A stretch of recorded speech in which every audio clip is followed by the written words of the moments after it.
Hello everyone, my name is Sam Nasri, and this is my presentation on PTSD and its effects on the brain. So, what is PTSD? PTSD is post-traumatic stress disorder, which is the non-abbreviated version of PTSD. It is the result of traumatic experiences and can affect anyone of any age, of any background. PTSD is a psychiatric disorder characterized by a set of symptoms that develop after a person's exposure to a traumatic event. Um, that these events may involve actual or threatened death, serious injury, or sexual violence. And as I said before, the disorder can affect individuals of all ages, of all backgrounds, and can lead to significant stress and impairment in various areas of life.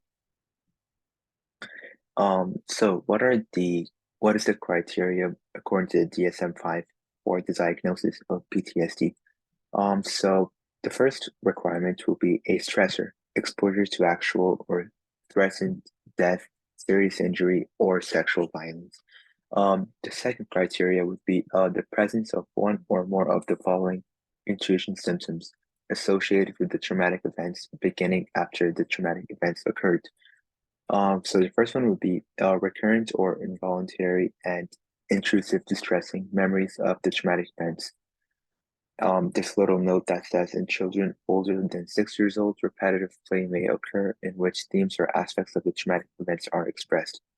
The second one would be, sorry, recurrent distressing dreams in which the content and or the effect of the dream are related to the events.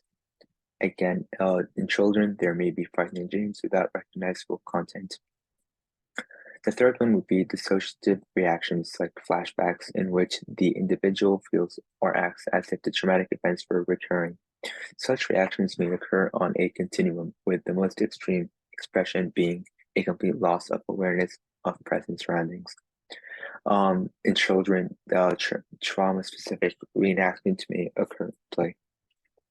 The fourth one would be intense or prolonged psychological distress and exposure to internal or external cues that symbolize or resemble an aspect of the traumatic events.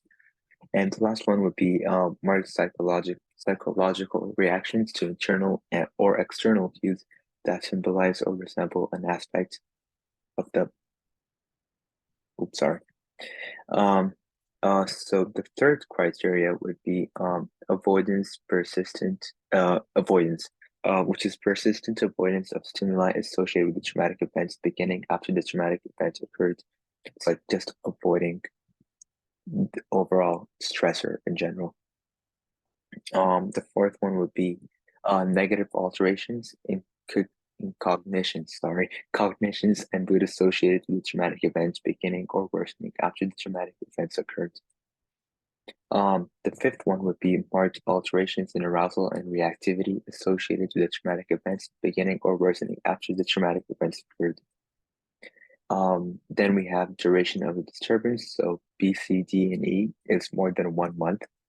And this is actually used to differentiate it from acute stress disorder, which usually has a different time period of the symptoms and how long they last in PTSD. The disturbance causes clinically significant distress or impairment in social, occupational, or other important areas of functioning. And the last one is the disturbance is not due to physiological events of the substance, example, medication or alcohol or another medical condition. Types of stressors that can develop PTSD. There are many types of stressors that can contribute to the, sorry, let me move this really quick. There you are. That can contribute to PTSD in individuals. Here are some examples. So a serious accident like a car crash, a fire, or an accident in general. Then we have natural disasters. Oh, sorry. Then we have natural disasters, and that is earthquakes, tornadoes, landslides, and then we got criminal assault. Military, it's like if a person served in the military, a veteran, those are like more at risk to develop PTSD. Sexual assault, sexual abuse, child abuse, whether it be physical, sexual, or both. And then if someone was a hostage at one point of their lives, they were in prison, tortured, and witnessing or learning about traumatic events like a loved one died, or you saw something really bad happen to someone or heard about it, that can also be a stressor.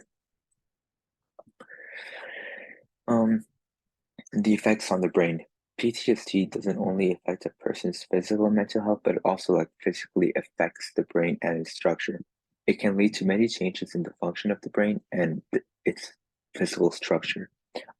It can affect regions of the brain that are responsible for emotion regulation, memory processing, and stress response. That's why people with PTSD tend to have different levels of the following: emotion regulation, memory processing, and stress response. PTSD can reduce the volume of the hippocampus, and as found in many cases of people with PTSD. PTSD can also cause the patient's amygdala to be hyperactive, which can heighten their fear response and make them more emotionally reactive. So that means whenever they're around something which is particularly dangerous, they may fear it more than a normal person would, and they would like start having a bad emotional reaction. PTSD can also cause the patients. Yeah, sorry, I already went over this. Additionally, there was also a reduced activation and connectivity in the prefrontal cortex, mostly in the areas that are responsible for emotional regulation. As a result, patients may have difficulty in making sound judgments and may exhibit impulsive or avoidant behaviors. Furthermore, PTSD also impacts neurotransmitter systems in the brain. Patients with PTSD tend to have lower serotonin levels, which contribute to increased depression and anxiety. Elevated levels of, I can pronounce that right, norepinephrine, I'm assuming, which can contribute to hyperarousal and emotional reactivity, and unregulated dopamine levels, which result in an altered reward system. So what that means is not only does PTSD affect the actual structure and function of the brain, but also affects the chemicals and the neurotransmitters found in the brain. Yeah. Treatment for PTSD. PTSD is frequently comorbid with other disorders such as depression, substance abuse, and anxiety disorders, such as obsessive compulsive disorder, panic disorder, agoraphobia, and social anxiety. As a result, pharmacological treatments are prescribed and have included antidepressants and anxiolytics, adrenergic inhibitors, mood stabilizers, and anticonvulsants. So that means is there are also there's medication people take for PTSD, since there are other disorders that are comorbid with PTSD. I'm not sure how to put that right. But the most effective therapies for PTSD are cognitive and behavioral therapy. The most used types of therapy for treating PTSD are cognitive behavioral therapy, CBT, and cognitive restructuring and eye movement desensitization and processing. We kind of went over these types of therapies a couple weeks ago in some of the lectures, and they were covered in the midterm, but I'll just go over them again. It is important to note that one main element that is used in most of the forms of therapy for treating PTSD is re-experiencing the stressor. This is usually done in a controlled and safe environment to help the patient. This way, the negative effects of the trauma are reduced after continuous exposure in many cases. This is called exposure therapy. And what that is basically, where therapists will try and help the patient get over their stressor that caused the stressor or the traumatic event that caused the development of PTSD, like in a safer environment, so they won't experience any bad symptoms or even worsen the symptoms that they already have. Um, this Another way that could be used for PTSD treatment is narrative exposure therapy, or NET. This approach begins with the idea that a peer or trauma network is in the brain builds up memories of very stressful, traumatic, and frightening experiences. Since this information is often stored with a sense of time, without a sense of time, when recalled, it can flood into a person's experience as if it is happening in the present. The goal of NET is to break up this network. The procedure, and this from the book, this part over here, I can really paraphrase it. So this would how the book describes the procedure. The procedure begins with the child, adolescent, or adult being asked to see his or her experiences as being along a rope representing the person's life in terms of positive and negative emotions. In the following sessions, the individual reports the most arousing experience beginning at birth. As the person re-experiences the event, he or she is able to place it in a particular context rather than experiencing a global reaction. The therapist helps the person describe specific details such as the weather of the day, color of the house, and so on. One outcome is that the individual learns to have a greater control over the fear and terror of the memories. Numbers and statistics. As stated before, people of all backgrounds and all ages can get PTSD. However, there are certain groups of people who are more at risk of developing PTSD. For example, combat veterans, people who survived sexual abuse or assault, first responders, medical professionals, and children are more at risk of developing PTSD. The reason for this is because of the exposure these people have to stressors. Traumatic events and continuous repeated exposure to said events or stressors can all play a role in its development.